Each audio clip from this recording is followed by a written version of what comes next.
মধ্যে আর একটু কথা আছে। তো নির্বাচনটা হওয়া উচিত কেন বলছি, এখন টাইম ফ্রেমের প্রশ্নটা আসবে।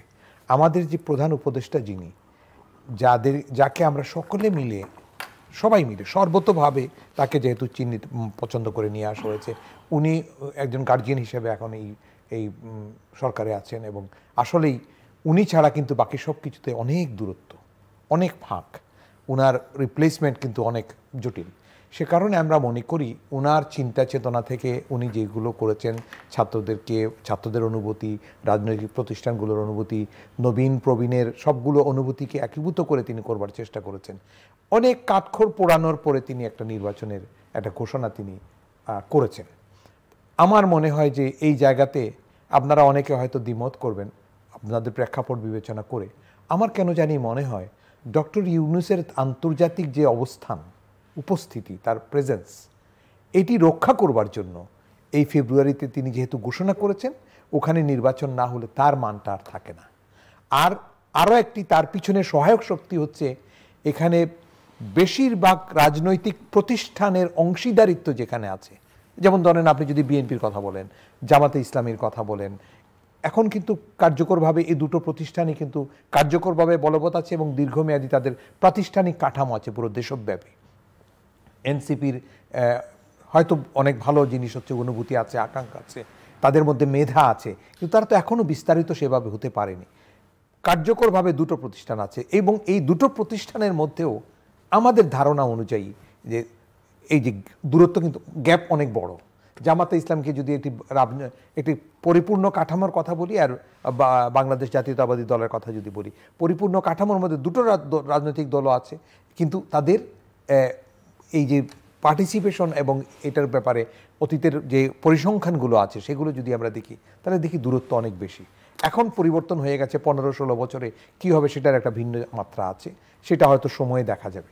তবে রাজনৈতিক প্রতিষ্ঠান হিসাবে ডক্টর ইউনূস কিন্তু কমিটমেন্ট করেছেন এবং তার অনেক বক্তৃতায় তিনি এটা বলেছেন, আমি অনেক সংস্কার করতে চাই, এবং এটা সকলের দেয়, আমরা সকলেই চাই বেশ কিছু সংস্কার হোক, পরিবর্তন হোক, কিন্তু সবাই মিলে যেটি বলবেন ওটি আমরা করব। প্রশ্নটা হচ্ছে সবাই মিলে যেটি বলবে আমরা ওটাই করব। এখন সবাই যদি না মিলে এবং সেটি না হলে যদি আমি নির্বাচন দিতে চাই না, তাহলে তো ডক্টর ইউনূসের কথার মধ্যে থাকতে পারছি না আমরা।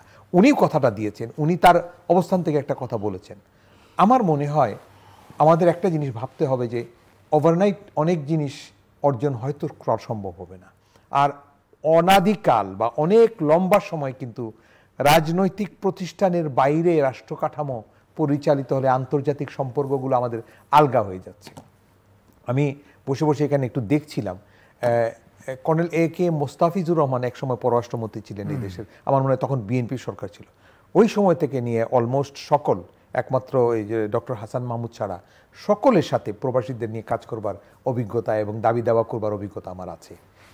ইভেন আগের এই যে ডক্টর মোমেন, এই এর আগের ডক্টর মোমেন সাহেবকে নিয়েও আমরা অনেক কাজকর্ম করেছি।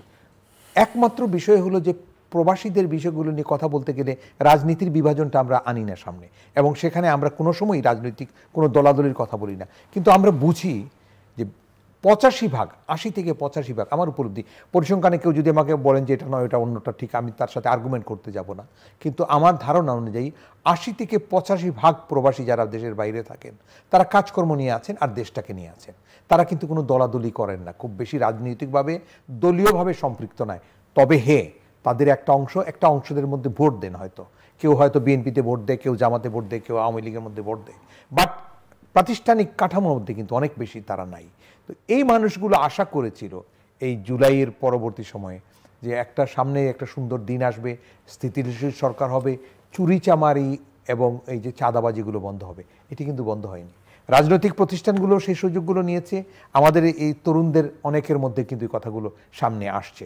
এখন তাদেরগুলো প্রকাশিত বেশি হচ্ছে, এটা কারণ হতে পারে, কিছু কারণ পিছনে থাকতে পারে, কিন্তু ঘটনাটা সত্য এবং মিথ্যার প্রশ্ন আছে। পাবলিক পারসেপশন কিন্তু এখন এসে গেছে এই জায়গায় যে তরুণ মেধাবী ছাত্রটি একটা আন্দোলন সংগ্রাম করতে আসছিল, চাকরি নিতে এসেই হয়ে গেছে মন্ত্রী, এখন তো সে আর হিসাব মেলাতে পারছে না। এটি হতেই পারে, বয়সের একটা ভারিক্কির ব্যাপার আছে, অভিজ্ঞতার ব্যাপার আছে এবং তার চিন্তা চেতনার মানে পরিপক্কতার বিষয় আছে। একেবারেই আমি বলবো না যে তাদের পরিপক্কতা নেই, তবে চূড়ান্ত পরিপক্কতার সাথে বয়সের একটা অভিজ্ঞতার একটা বিষয় আছে। এখন যদি রাজনীতি ধরেন আপনি নির্বাচন করতে দিবেন না, এই কথাগুলো এখন মাঠে আছে, কেউ কেউ বলছেন, আর কেউ কেউ বলছেন নির্বাচন হতেই হবে। আমরা বলবো নির্বাচনটা হওয়া দরকার, সময়টা আপনারা ঠিক করেন, কিন্তু নির্বাচন হতেই হবে। নির্বাচন ছাড়া কিন্তু আপনি ইনভেস্টমেন্ট হবে না আন্তর্জাতিক কোনো রকম। এই যে অনেকগুলো বিনিয়োগ কনসেপ্ট নিয়ে এই সরকার কাজ করেছেন, অনেকগুলো ট্যালেন্ট মেধাবী লোকজনকে কিন্তু ডক্টর ইউনূস তার কানেকশনের মধ্য দিয়ে এখানে এনেছেন। তাদেরকে তিনি যাদেরকে চিনেন তাদেরকে হয়তো এনেছেন, না হলে আরও বাইরে আরও অনেক আছেন, সে তাদের হয়তো কানেকশন নেই বলে তারা আসতে পারছেন না। প্রবাসী অনেক মেধাবী লোকজন আছেন, নাসা থেকে নিয়ে শুরু করে বহু জায়গায় আমাদের মানুষ কাজ করে, কিন্তু ডক্টর ইউনূস যাদেরকে চিনেন বা তার টিম যাদেরকে চিনে তাদেরকে এনেছে। গুড, এরা কিন্তু খারাপ নয়, কিন্তু এরা কিন্তু একটা ভালো জিনিস ডেলিভারি করতে চান। এত দলাদলির পরে কিন্তু একসময় এনারা কিন্তু চলে যাবেন। আমার একটা আকাঙ্ক্ষা ছিল এবং আমাদের একটা ধারণা ছিল, এই যে মেধাবী লোকজন আসছেন তারা যে ট্যালেন্টটা এখানে ইউটিলাইজ, এখন তো তারা আমাদের এখানে সর্ট অফ যে একটা মানে কি বলা যায় স্থায়ী কাজ করছেন, এই গভর্নমেন্ট চলে যাওয়ার পরে তারা স্থায়ী থাকবেন না। আমার একটা চিন্তা ছিল, আমি অনেকের সাথে এগুলো নিয়ে আলাপ আলোচনা করেছি, বিভিন্ন রাজনৈতিক নেতৃবৃন্দের সাথে আলোচনা করেছি। ডক্টর ইউনূস থেকে শুরু করে নিয়ে এই কেয়ারটেকার গভর্নমেন্টের মধ্যে মানে এই সরকারের মধ্যে যারা মেধাবী আছেন, যাদের ট্যালেন্ট আছে, ইন্টারন্যাশনাল কানেকশন আছে, আমাদের ইন্টারন্যাশনাল কানেক্টিভিটিটা ডেভেলপ করবার জন্য তাদের সার্ভিসগুলো আমরা কন্টিনিউ করতে চাই।